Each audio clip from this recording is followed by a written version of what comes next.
Magandang tanghali mga kapanalig. Papunta tayong ngayon sa tropa natin, kay pare.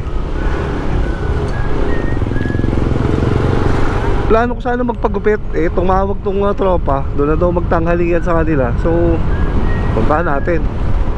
So, hindi tayo nakapag-ride kasi kagagawa lang nitong ating motor. Pinatanggal natin yung pako.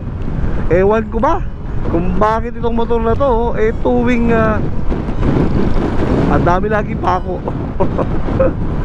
Hindi ko alam kung pinapako, talagang malimit lang tayo mapako mga kapanalig. Maganda yung weather, mukha namang hindi babagsak yung ulan kahit mataas yung ulap.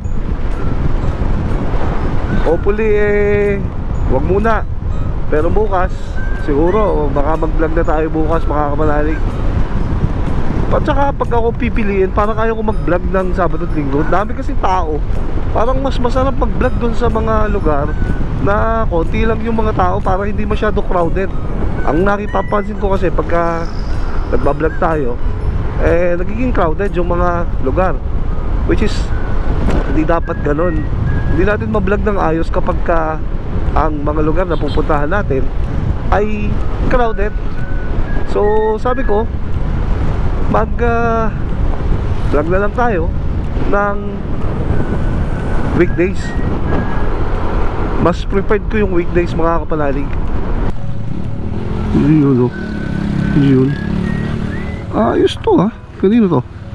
Punong-puno ng mga sasakyan dito guys Ang dami. Daming pinagbibiling sasakyan yata dito. Dami na sasakyan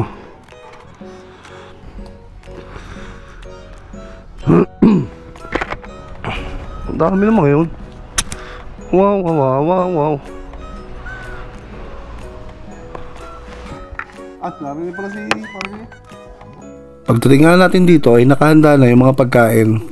Napakasarap ng pang-ulam, bangus at saka bulang lang. So inihanda na namin at kami kumain na ng dire-diretso dito mga kapanalig.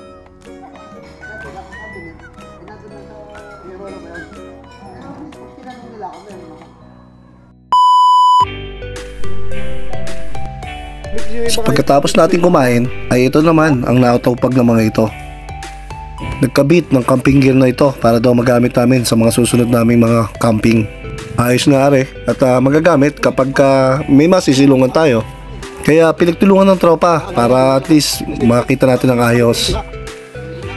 Maganda pala tong tent na to. Halos yung buong sasakyan ay paikot na babalutan nito. Siguradong hindi maiinitan ng tropa. At hindi rin tayo mababasa ng ulan kung sakaling umulan naman doon sa pupuntahan. The best talaga ang ganito kapag may sasakyan ka, lalo na't ganito mga 4x4.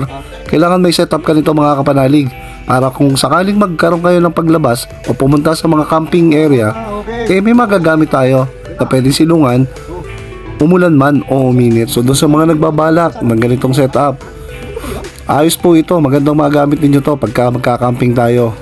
Siguradong hindi na tayo mababasa ng ulan. Napakaayos po ito para sa sasakyan natin at para sa ating lang. Nga lamang po, medyo pricey lang ito. Hindi rin biro yung gastos. Ayos to, magagamit natin ito sa mga punta tayo ng Lubo. Tingnan naman ninyo kung mga kapanalig no matapos natin i-set up. Napakaganda nito. Napakarami ng pwede ma-accommodate itong tent na to. Kasi paikot to sa sasakyan. Hindi na tayo mainitan, hindi pa rin tayo mababasa ng ulan. So guys, lipat muna tayo. Pagupit tayo.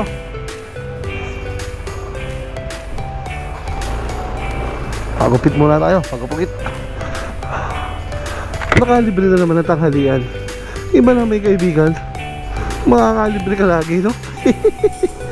Nakalibre tayo ng tanghalian. Yun lang. Malapit na umilaw yung